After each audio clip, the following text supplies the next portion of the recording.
আমি প্রথমেই দাবি জানাই যে মাদক নিয়ন্ত্রণ না করে মাদক নির্মূল অধিদপ্তরে আগে সংসদে নিয়ে আসা হোক। পটুয়াখালী 2, সময় 1 মিনিট। ধন্যবাদ। মাননীয় স্পিকার, আপনাকে ধন্যবাদ।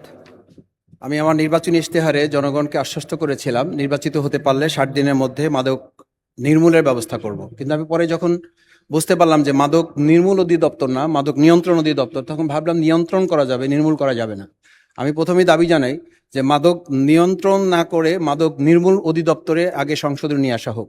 দ্বিতীয়ত হচ্ছে আমাদের একটা রাজনৈতিক সদিচ্ছার প্রয়োজন। Without political will meaningful change absolutely impossible.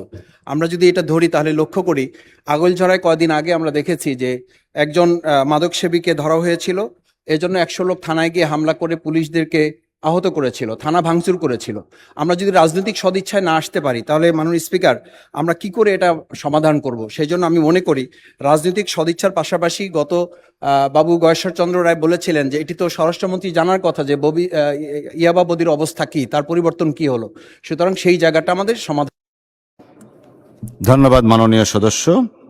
UFT ফার্স্টের সাথে ট্রেড করুন যে কোনো জায়গা থেকে।